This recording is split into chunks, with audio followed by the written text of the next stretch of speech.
नमस्कार विद्यार्थी मित्रांनो, उत्कर्ष करिअर इन्स्टिट्यूटच्या ऑनलाईन प्लॅटफॉर्मवर तुम्हा सर्वांचं पुन्हा एकदा मनापासून स्वागत आहे. विद्यार्थी मित्रांनो, आगामी ग्रंथपाल आणि सहाय्यक ग्रंथपाल या पदासाठी जी परीक्षा होणार आहे त्यासाठी उत्कर्ष करिअर इन्स्टिट्यूटच्या ऑनलाईन प्लॅटफॉर्मवर एक आपण सिरीज चालू केली आहे, ज्यामध्ये अतिशय महत्त्वाचे प्रश्न आपण डिस्कस करत असतो. त्याचप्रमाणे आपण भरपूर सारे लेक्चर असे घेतलेले आहेत ज्यामध्ये तुम्हाला अभ्यास कसा करायला पाहिजे, त्याचप्रमाणे सिलेबस काय आहे, महत्त्वाचं जो एक्झाम पॅटर्न आहे तो नेमका कशा पद्धतीचा आहे, कसे प्रश्न या अगोदर विचारले गेलेत आणि पुढे कशा पद्धतीचे प्रश्न विचारले जाऊ शकतात, ह्या सर्वांचं आपण दररोज डिस्कशन करत असतो. जर तुम्ही मागचे लेक्चर बघितले नसतील तर मागचे लेक्चर एकदा सर्वांनी बघणं गरजेचं आहे. समजतंय सर्वांना? इथपर्यंत सर्व गोष्टी क्लिअर?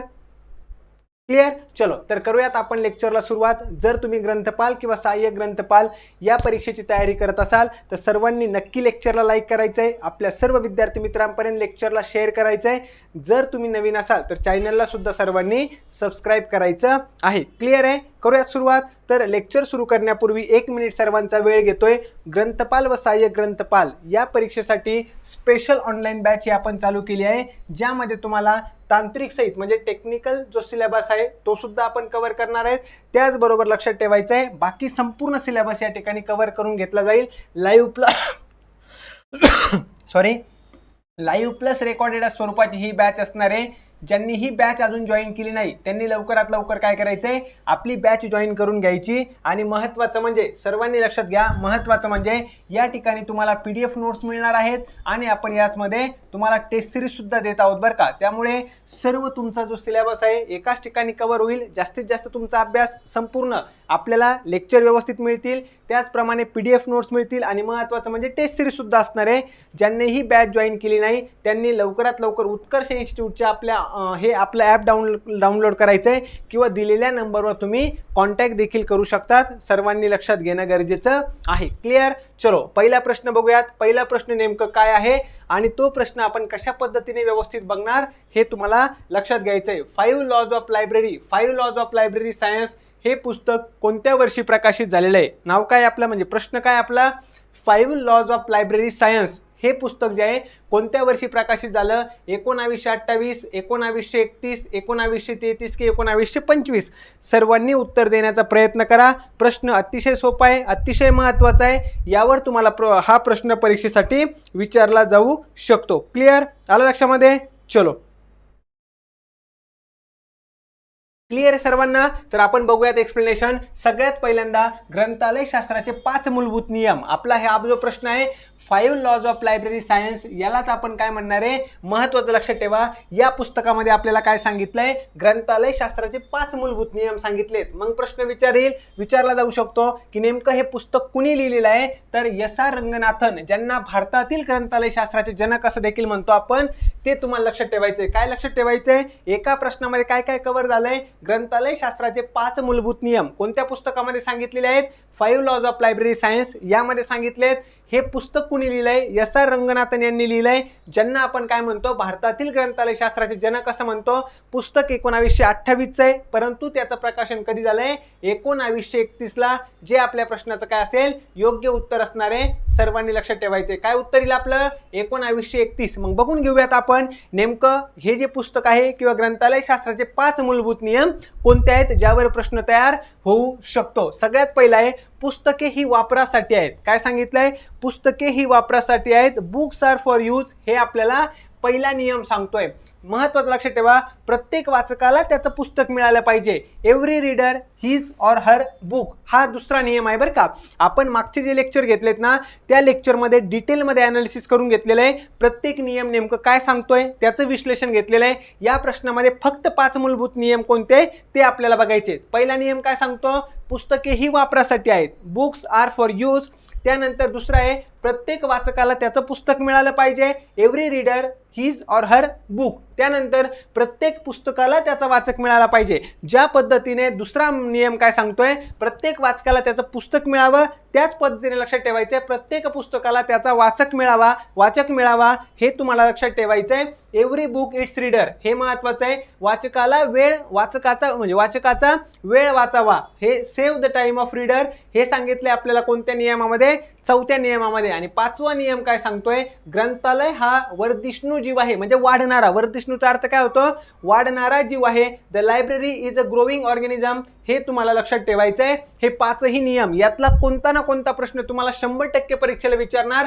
आताच सांगतो काय विचारलं जाऊ शकतं, की ग्रंथालय शास्त्राचे 5 मूलभूत नियम कोणते हे विचारतील. पहिला कोणता, दुसरा कोणता, तिसरा कोणता, या पद्धतीने विचारलं जाऊ शकतं. ग्रंथालय शास्त्राचे जनक कुणाला म्हणतात हे विचारलं जाऊ शकतं. S.R. रंगनाथन यांच्याबद्दल प्रश्न विचारला जाऊ शकतो. हे पण तुम्हाला लक्षात ठेवायचं आहे. समजतंय सर्वांना? इथपर्यंत सर्व गोष्टी क्लिअर आहे. चलो आपण काय करूया, पुढचा प्रश्न बघूयात. पुढचा प्रश्न काय सांगतोय, ग्रंथालयातील पुस्तकांची देवघेव, इश्यू अँड रिटर्न नोंदवण्यासाठी वापरली जाणारी नेवार्क पद्धत कोणती, नेवार्क सिस्टीम कोणत्या देशामध्ये चालू झालेली आहे. तुम्हाला आता यातून सुद्धा काही प्रश्न तुमचे कव्हर होतील. पहिली गोष्ट, नेवार्क सिस्टीम ही कशाबद्दल आहे, ग्रंथालयातील जे पुस्तक आहे त्याची देवाणघेवाण, म्हणजे इश्यू आणि रिटर्न. पुस्तक आपण घेतो, ते पुस्तक परत रिटर्न करतो, ही पद्धत जी आहे ही नोंदवण्यासाठी वापरली जाणारी नेवार्क पद्धत ही कोणत्या देशामध्ये सुरू झाली आहे, इंग्लंड, भारत, अमेरिका की फ्रान्स. चला सांगा बरं पटपट सर्वांनी. उत्तर या प्रश्नाचं काय येऊ शकतं हे सर्वांनी सांगण्याचा प्रयत्न करायचा आहे. तर काय आहे बघा बरं का. आता नेवार्क सिस्टीम आपल्याला काय सांगते, नेवार्क पद्धत काय आहे, ही अमेरिकेतील नेवार्क नावाचं न्यू जर्सी शहरातील एक सार्वजनिक ग्रंथालय. कधी, नेवार्क कुठे आहे, हे अमेरिकेमध्ये आहे. अमेरिकेतलं एक शहर आहे ज्याचं नाव आहे न्यू जर्सी, बरोबर आहे. महत्वाचं, ही पद्धत कधी सुरू झाली, सन 1900 मध्ये. आणि कुणी चालू केली, जॉन कॉटन डाना, हे महत्वाचे लक्षात ठेवा. यांच्या नावावरून किंवा यांनी चालू केलेली पद्धत आहे. याला आपण काय म्हणणार आहे, महत्वाचं नेवार्क पद्धत परीक्षेच्या दृष्टीने महत्वाचं आहे. आता यामध्ये प्रमुख घटक कोणते ते तुम्हाला सांगतो बरं का. एक आहे बुक कार्ड. सगळ्यात महत्वाचं काय आहे, बुक कार्ड. पुस्तकाच्या पॉकेटमध्ये काय असणार आहे, एक बुक कार्ड असणार आहे. जे महत्वाचं लक्षात ठेवा, ज्याच्यामध्ये काय ठेवलेलं असते, नोंद. ज्याने पुस्तक घेऊन गेलाय त्याची नोंद बरं का. ज्याने पुस्तक घेऊन गेलेलं आहे त्याची नोंद कशामध्ये ठेवली जाते, त्या बुक कार्डमध्ये. महत्वाचं लक्षात ठेवायचं आहे, आपण जर बघितलं पुस्तक देताना हे कार्ड काढून काय केलं जातं, लायब्ररीमध्ये ठेवलं जातं बरं का. सिंपल पॉइंट आहे. आणि डेट स्लिप म्हणजे काय, पुस्तकावर लावली जाते. महत्वाचं, डेट स्लिप जे आहे ही पुस्तकावर लावली जाते. त्याच्यामध्ये पुस्तक परत देण्याची काय असते, तारीख दर्शवलेली असते. तारीख या ठिकाणी नोट केलेली असते.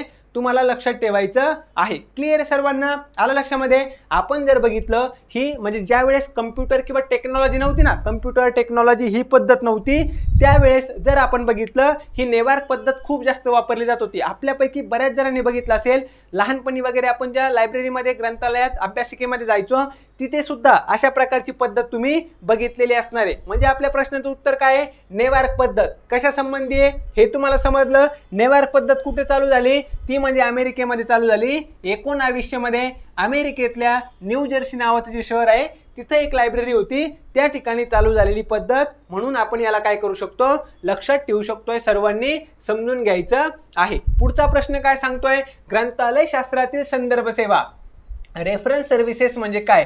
ग्रंथालय शास्त्रातील संदर्भ सेवा, रेफरन्स सर्व्हिसेस म्हणजे काय, पुस्तकाची बांधणी करणे, वाचकाला हवी असलेली माहिती किंवा योग्य पुस्तक शोधण्यात वैयक्तिक मदत करणे, नवीन पुस्तकांची खरेदी करणं, पुस्तकांचे वर्गीकरण करणे. यापैकी आपले योग्य उत्तर काय येणार आहे, सर्वांनी पटपट सांगायचं. मी थोडंसं साईडला उभं राहतोय जेणेकरून तुम्हाला ऑप्शन वगैरे व्यवस्थित वाचता येतील.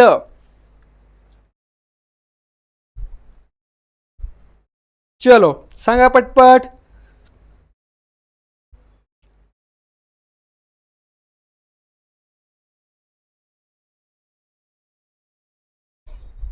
काय येईल आपल्या प्रश्नाचं उत्तर, आपण काय करूया, स्पष्टीकरण बघूया. महत्वाचं, ग्रंथालय शास्त्रातली संदर्भ सेवा हे काय आहे, वाचकांशी थेट संबंधित असलेली सेवा आहे बरं का. याच्यामध्ये काय, संदर्भ सेवा म्हणजे काय असतं समजून घ्या. संदर्भ सेवा म्हणजे काय, एखादा वाचक ग्रंथालयामध्ये येतो, आलं लक्षामध्ये, त्याची नेमकं काय गरज आहे, त्याला कशाची आवश्यकता आहे, कशा पद्धतीने आहे हे स्पष्ट नसतं. त्यावेळेस काय करतं महत्त्वाचं लक्षात ठेवा, जे ग्रंथपाल असतात ना, जे ग्रंथपाल असतात त्यांच्याशी काय करणार आहे, संवाद साधला जातो. आणि त्यानंतर म्हणजे सिंपल समजून घ्या, मी एखादा वाचक आहे, बरोबर आहे, मी गेलो ग्रंथालयामध्ये, मला एखादा स्पेसिफिक बुक हवंय, एका स्पेसिफिक कॅटेगरीमधले, आपल्याला माहिती वेगवेगळ्या कॅटेगरी असतात, त्यामध्ये वेगवेगळ्या प्रकारचे बुक्स असतात.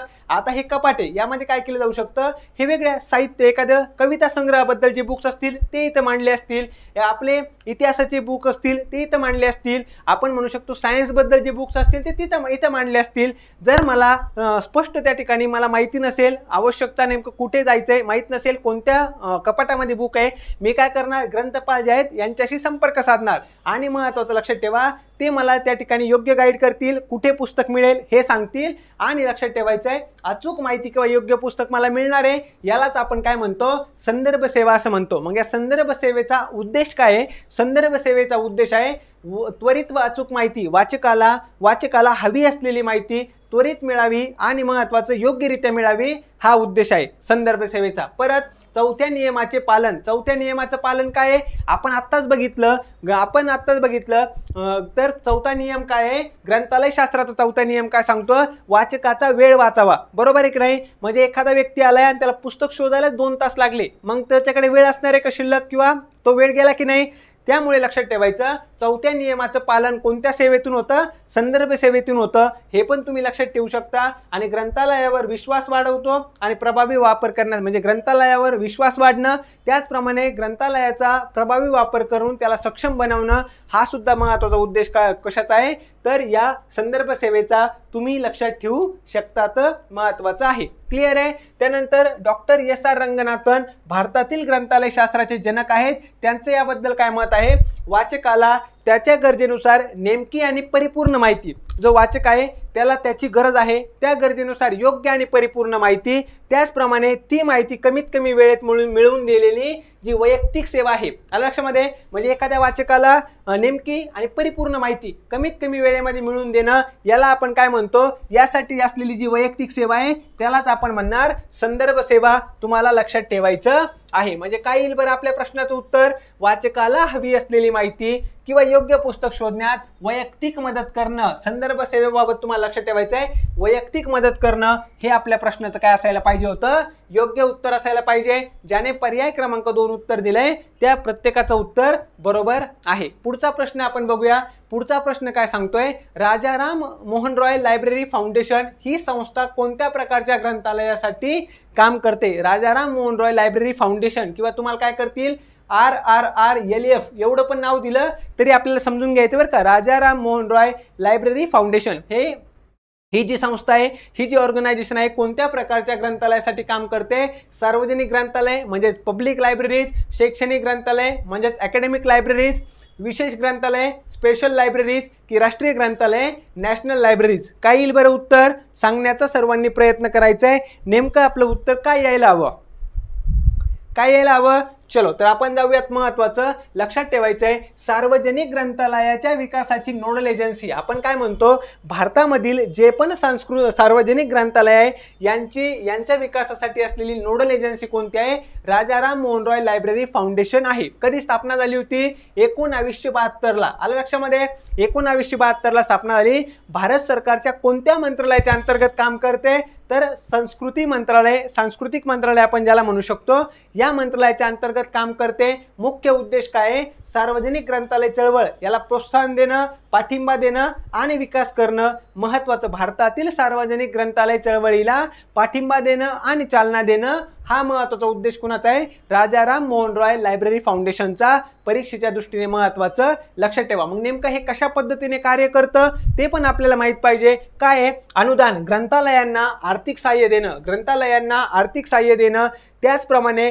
लायब्ररी व लायब्ररीच्या ज्या इमारती आहेत त्या उभारणं, त्याचं महत्त्वाचं नूतनीकरण करणं, लायब्ररीचे जर इमारती खराब झाल्या असतील तर त्याची डागडुजी करणं, व्यवस्थित त्याला बनवणं, नवीन लायब्ररीसाठी इमारत बनवणं, पुस्तके खरेदी व फर्निचर म्हणजे ग्रंथसंग्रह पण वाढवणं, त्याचबरोबर सुविधा सुद्धा वाढवणं गरजेचं आहे. बरोबर आहे की नाही. लायब्ररीमध्ये पुरेसा प्रकाश पाहिजे, बसण्याची व्यवस्था व्यवस्थित पाहिजे, त्याच्यानंतर आपण म्हणू शकतो स्वच्छतागृह पाहिजे, पिण्याच्या पाण्याची व्यवस्था. अशा प्रकारे जर व्यवस्थित सगळ्या सोयी सुविधा असतील तर वाचक काय होणार आहे, वाढणार आहे. आणि हाच आपला महत्त्व महत्त्वाचा उद्देश तुम्हाला लक्षात ठेवायचा आहे। त्याचप्रमाणे डिजिटल प्रणाली व नवीन सेवा सुरू करणं हा पण महत्त्वाचा, ही अशा पद्धतीने कार्यपद्धती तुम्हाला लक्षात ठेवायची। क्लिअर आहे सर्वांना? तर महत्त्वाचं राज्य सरकार आणि केंद्रशासित प्रदेश यांच्याशी समन्वय साधला जातो। कुणाकडून? तर राजाराम मोहन रॉय लायब्ररी फाउंडेशन कडून तुम्हाला लक्षात ठेवायचं आहे। मग ग्रामीण भाग असेल, शहर असेल, सगळ्या भागांमध्ये असं नको की फक्त शहरामध्ये सिटीमध्ये ग्रंथालय आहेत, ग्रामीण भागामध्ये नाही, तर संपूर्ण भारतामध्ये काय करायचं, ग्रंथालयाचं जाळं विकसित करणं हा उद्देश असणार आहे या फाउंडेशनचा। तुम्हाला लक्षात ठेवायचं आहे कशासाठी काम करते। मग आहे सार्वजनिक ग्रंथालय, ज्यांनी पर्याय क्रमांक 1 उत्तर दिलं होतं, सर्वांचं उत्तर काय असायला हवं, अगदी बरोबर असायला हवं, सर्वांनी लक्षात घ्यायचं आहे। कळालं? चलो पुढचा प्रश्न आपण बघूया।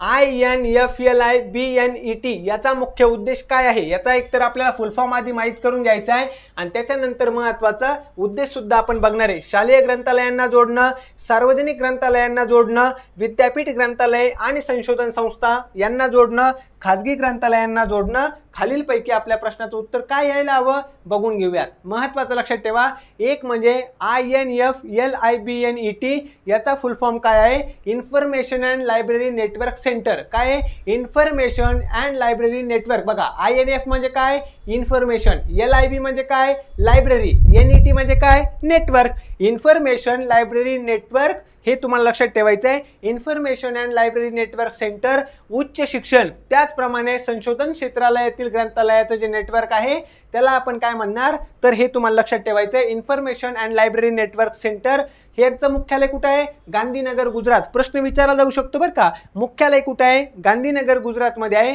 महत्त्वाचं, भारत सरकार विद्यापीठ अनुदान आयोगचे स्वायत्त आंतर विद्यापीठ केंद्र, काय म्हणू शकतो आपण, आंतर विद्यापीठ केंद्र। महत्त्वाचं लक्षात ठेवा। मग याचा उद्देश काय आहे, उद्देश काय आहे नेमकं, तर उद्देश आहे उच्च शिक्षण क्षेत्रातील ग्रंथालयांचे आधुनिकीकरण, त्याचप्रमाणे हे सर्व ग्रंथालय एकमेकांना जोडणं। स्थापना कधी झाली होती, 1991 मध्ये झाली, हे पण तुम्ही लक्षात ठेवू शकता। देशातील जे विद्यापीठ असतील, महाविद्यालय असतील, संशोधन संस्था असतील, या सर्व ग्रंथालयांना हायस्पीड डेटा नेटवर्कद्वारे जोडणं हे तुम्हाला लक्षात ठेवायचं। INF म्हणजे काय, इन्फॉर्मेशन, LIB म्हणजे काय, लायब्ररी, आणि नेट म्हणजे काय, नेटवर्क, हे तुम्हाला लक्षात ठेवणं गरजेचं आहे। त्याचप्रमाणे पुढचा उद्देश काय, माहिती संसाधनांचे सहभाग म्हणजे काय करणं, जास्तीत जास्त सहभाग वाढवणं हे तुम्हाला लक्षात ठेवायचं। रिसोर्स शेअरिंग हा एक महत्त्वाचा उद्देश कोणाचा असणार आहे, तर या इन्फॉर्मेशन अँड लायब्ररी नेटवर्क सेंटरचा परीक्षेच्या दृष्टीने महत्त्वाचं लक्षात ठेवा। हे कशा प्रकारे कार्य करते ते तुम्हाला सांगतो बरं का। हे कार्य कसं करतं हे पण आपल्याला माहिती असणं गरजेचं आहे। तर भारतातील विद्यापीठांच्या ग्रंथालयाचा ऑनलाईन युनियन कॅटलॉग याचं नाव काय, याला आपण काय म्हणू शकतो, IND कॅट। आलं लक्षामध्ये? हे तुम्ही लक्षात ठेवा। शोधगंगा हा प्रश्न मला वाटतं विचारला जाऊ शकतो। मग आता शोधगंगा म्हणजे काय, भारतीय विद्यापीठामधील PhD प्रबंधाचा, भारतीय विद्यापीठामधील PhD प्रबंधांचा डिजिटल संग्रह जो असतो त्याला आपण काय म्हणणार आहे, शोधगंगा असं म्हणणार। हे तुम्हाला लक्षात ठेवायचं आहे। ई शोध सिंधू हे सगळे महत्त्वाचे पॉईंट आहेत बरं का। IND कॅट, शोधगंगा म्हणजे काय, ई शोध सिंधू, हे सर्व आपल्यासाठी महत्त्वाचे पॉईंट आहेत, सर्वांनी लक्षात ठेवायचं आहे। आलं लक्षामध्ये? उच्च शिक्षण संस्थांसाठी ई जर्नल्स आणि ई बुक या पुस्तकांचा जो संग्रह आहे त्याला आपण काय म्हणणार, ई शोध सिंधू म्हणणार। भारतीय विद्यापीठामधील PhD प्रबंधामधील जे पण डिजिटल संग्रह आहे त्याला आपण काय म्हणणार, शोधगंगा असं म्हणणार। हे तुम्हाला लक्षात ठेवायचं आहे। समजलंय? क्लिअर आहे? चलो आता आपण जाऊया पुढे। पुढचा आपला प्रश्न असणार आहे OPAC किंवा OPAC असं आपण म्हणू। OPAC या संज्ञेचा फुल फॉर्म काय होतो, तुम्ही OPAC समजा, हे महत्त्वाचं आहे। Offline public access catalogue, online private access catalogue, online public access catalogue, open public access catalogue, यापैकी नेमकं आपल्या प्रश्नाचं योग्य उत्तर काय आहे, सर्वांनी पटपट सांगण्याचा प्रयत्न करा। चलो सांगा बरं।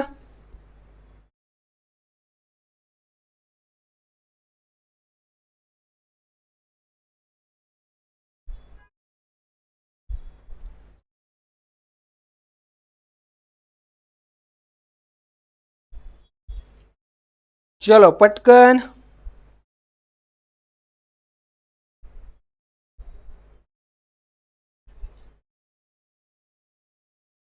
चला आपण काय करूया, प्रश्न व्यवस्थित समजून घेण्याचा प्रयत्न करूया। तर काय आहे, OPAC चा फुल फॉर्म काय आहे, ऑनलाईन पब्लिक ॲक्सेस कॅटलॉग. काय आहे? Online public access catalogue. लक्षात ठेवायचं, महत्त्वाचं ग्रंथालयातील जे साहित्य आहे त्याचा संगणकीकृत कम्प्युटराइज डेटाबेस जो आहे त्याला आपण काय म्हणतो? Online public access catalogue, OPAC म्हणतो. हे तुम्हाला काय करायचं आहे? लक्षात ठेवायचं आहे. आपण काय केलं जात होतं? पूर्वी कागदाचे कार्ड होते बरं का, कागदाचे कार्ड होते. आता त्याच्या जागेवर काय आलंय? महत्त्वाचं इंटरनेट वगैरे आलंय, कम्प्युटर आलंय, त्याद्वारे या गोष्टी काय केल्या जातात आता व्यवस्थित. महत्त्वाचं आपण काय करू शकतो? लक्षात ठेवा. आता आधी काय असायचं? कार्ड असायचं, मग त्यावर नोंदणी केलेली असायची सर्व. आता आपण काय करू शकतो? आपल्याला काय करायचं आहे? लेखक म्हणजे एखादं बुक आहे त्याचं टायटल टाकू शकतो, महत्त्वाचं त्याचं ऑथर टाकू शकतो किंवा सब्जेक्ट टाकू शकतो. यावर आपल्याला काय मिळेल? त्याबद्दलची संपूर्ण माहिती मिळेल. तुम्हाला लक्षात ठेवायचं आहे, आता आपल्याला तुम्ही काय केलं? एखादं बुक आहे, तुमचं आवडतं कोणतं पण बुक असेल ते तुम्ही इथं सर्च केलं, ते जर अवेलेबल असेल तर तुम्हाला अशा पद्धतीने अवेलेबल दाखवणार आहे. जर अवेलेबल नसेल तर आपल्याला इश्यूड हे असं दाखवलं आहे. म्हणजेच तुम्हाला समजून घ्यायचं, ज्यावेळेस इश्यूड असं येणार आहे त्यावेळेस तुम्ही काय समजून घेणार? ते पुस्तक कुणीतरी काय केलंय? नेलेलं आहे, कुणीतरी वाचायला नेलंय, हे तुम्ही समजून घेऊ शकता. लक्षात ठेवायचं आहे. क्लिअर सर्वांना? त्याचप्रमाणे जशी जशी नवीन पुस्तकं येतील, ग्रंथसंपदा येईल, ते काय केलं जातं? यामध्ये अपडेट केलं जातं. म्हणजे एखादं नवीन पुस्तक आलं, लगेच वाचकाला, जो कुणी आलाय त्याला पुस्तक हवंय, त्याला या ठिकाणी काय मिळणार आहे? संपूर्ण माहिती मिळणार आहे. ते अवेलेबल आहे की नाही आहे या पद्धतीने. मग OPACचा फुल फॉर्म काय आहे? Online public access catalogue. तुम्हाला लक्षात ठेवायचं आहे, ऑनलाईन पब्लिक ॲक्सेस कॅटलॉग. ज्यांनी पर्याय क्रमांक 3 उत्तर दिलं होतं, सर्वांचं उत्तर कसं असेल? अगदी करेक्ट असेल. सर्वांनी लक्षात घ्यायचं आहे. क्लिअर? चलो, तर या ठिकाणी विद्यार्थी मित्रांनो पटपट मला सर्वांनी सांगायचंय, प्रश्न सर्वांना आवडलेत का? सर्वांच्या लक्षात आलेत का? आणि महत्त्वाचं म्हणजे जर तुम्हाला प्रश्न समजत असतील, आवडत असतील आणि गोष्टी सोप्या वाटत असतील, नक्की लेक्चरला लाईक करा, आपल्या सर्व विद्यार्थी मित्रांपर्यंत शेअर करा. जर तुम्ही अजूनही चॅनलला सबस्क्राईब केलं नसेल, लवकरात लवकर सबस्क्राईब करा, कारण की आगामी ग्रंथपाल, सहाय्यक ग्रंथपाल या पदासाठी जो पण पेपर होणार आहे त्यासंबंधी असेच आपले व्हिडिओ येत राहणार आहेत. तुम्हाला त्या व्हिडिओचा 100% फायदाच होणार आहे. आलं लक्षामध्ये? ज्यांनी अजूनही आपली बॅच जॉईन केली नाही त्यांनी बॅच जॉईन करून घ्या. बॅचमध्ये तुम्हाला टेक्निकल सिलेबस, त्याच पद्धतीने सर्व आपला जो सिलेबस आहे, इतर सर्व टॉपिक, सर्व विषय ते सुद्धा शिकवले जातील. ज्यांनी बॅच जॉईन केलेली नाही आहे त्यांनी उत्कर्ष इन्स्टिट्यूटचा आपलं ॲप पहिल्यांदा डाउनलोड करून घ्या आणि तुम्ही काय करू शकता? बॅच ही जॉईन करू शकता. तर एकदा पटकन मला सर्वांनी कमेंट करून सांगा की सर्वांना समजलंय का? आणि तुम्हाला बॅच जॉईन करण्यासाठी जर कॉन्टॅक्ट करायचा असेल तर 97939241 या नंबरवर काय करू शकता? कॉन्टॅक्ट करू शकता. 9793924141 हा उत्कर्ष इन्स्टिट्यूटच्या ऑफिसचा नंबर आहे. इथं तुम्ही कॉन्टॅक्ट करून बॅच जॉईन करून घेऊ शकतात. क्लिअर आहे सर्वांना? चलो, तर आजच्या लेक्चरमध्ये थांबूयात आपण या ठिकाणी. भेटूया उद्या महत्त्वाच्या प्रश्नांसहित, महत्त्वाच्या कन्सेप्टसह. तोपर्यंत सर्वांचं खूप खूप धन्यवाद. Thank you so much. अशाच पद्धतीने लेक्चर बघत चला. लाईक करा, शेअर करा आणि चॅनलला सबस्क्राईब करा. धन्यवाद. Thank you so much. बाय.